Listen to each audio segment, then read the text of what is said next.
திரவிய யஜ்யம்னா கொடுத்தல், ஈதல்.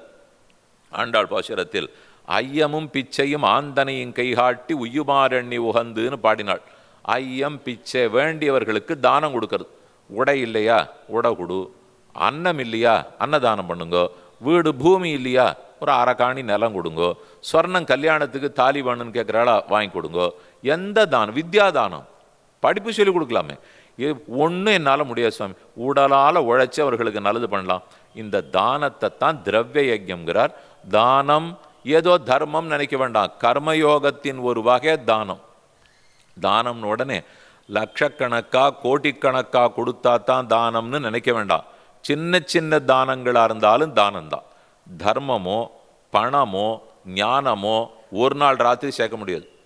இன்னைக்கு ராத்திரி படிக்க ஆரம்பிச்சு நாளை கார்த்தாலுக்குள்ள வேத அத்தியனத்தை முடிச்சு எல்லா பாசுரத்தையும் தெரிஞ்சுட்டு எத்தனை கீதை உண்டோ உபனிஷத்து உண்டோ மொத்தத்தையும் முடிச்சிடுறேன்னால் சாமி அவர் புஸ்தகத்தை தலானியா தலைக்கு வச்சு படுத்துட்டு இருக்காருன்னு அர்த்தம். அதுவே கீழே சொன்னேன், மூளையில் வேலை இல்லை புத்தியில் தான் வேலைன்னு. இப்படி நம்ம காட்டுறச்செல்லாம் மூளை நன்னா அவனுக்கு தெரிஞ்சுதா, நான் யோசித்து சொல்லுன்னா இப்படின்னு யோசிப்போம், பண்ணாதீங்கோ இப்படின்னு யோசிக்கணும். ஏன்னா ஹிருதயத்துக்குள்ளே தான் ஆத்மா இருக்கார், பரமாத்மா இருக்கார். இந்த ஆத்மாவுடைய மனசும் ஹிருதயத்துக்குள்ளே தான் இருக்குது. இப்படி தலைகீழ இருக்கிற தாமரை பூவை போல ஹிருதய கமலம் இருக்கும், அதுக்குள்ளே தான் பரமாத்மா சூக்ஷ்மமாக இருக்கார். ஜீவாத்மா அதுக்குள்ளே தான் இருக்கார். ஜீவாத்மாவுக்கு இருக்கிற மனசும் அதுக்குள்ளே தான் இருக்குது. அப்படின்னு இனிமேல் நினைக்கிறேன்னு வச்சே இப்படின்னு தட்டவே தட்டாதீங்க, தப்பா தட்டுறோன்னு அர்த்தம். நினைக்கிறேன்னு சொல்லச்சே இங்கிருந்து தான் நினைத்தாக வேண்டும்.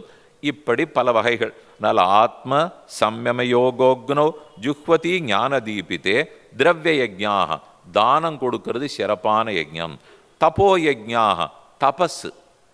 தபஸ்ன்னா காட்டுக்கு போய் பண்ணும் தவத்தை பற்றி சொல்லுவதில்லை. ஏதோ ஒரு விதத்தில் கொஞ்சம் உடம்பை சுருக்கி கொள்ளுதல். ஆனானப்பட்ட திருவிக்கிரம பெருமாள் உயரமாக இருக்கிறவர் சுருங்கி வாமனமூர்த்தியாக வரலையா? நம்மளும் பேச்சை அடக்கி கொள்ளுதல், ஆசைகளை அடக்கி கொள்ளுதல், உடம்பை சற்று சுருக்கி கொள்ளுதல். விஷாலமாக உட்கார்ந்து தான் பழக்கம்னா கொஞ்சம் அடக்கமாக உட்கார்ந்து பார்த்தல். ஏதோ ஒரு விதத்தில் நம்மளை நாமளே சற்று சுருக்கி கொண்டு இன்னைக்கு ஒரு நாள் இதை பண்ணல, நாளைக்கு ஒரு நாள் இதை பண்ணலை, இப்படி இருந்தாலே அது தபஸு தான். ரெண்டாவது தப ஆலோசனேன்னு தாது. யார் ஒருத்த நன்னா ஆலோசனம் பண்ணி நன்கு வாசிக்கிறதுக்கு தெரிஞ்சுக்கணுங்கிற விருப்பம் இருக்கோ அது தபஸு.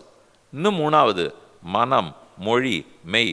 இந்த மூணு யாருக்கு ஒற்றுமையாக இருக்கோ, நல்லதான் நினைக்கிறான், நினச்சதையே பேசினதையே கையால் செஞ்சுட்டான், இந்த மூணு ஒன்றா இருந்ததுனால ஒரு தபஸு.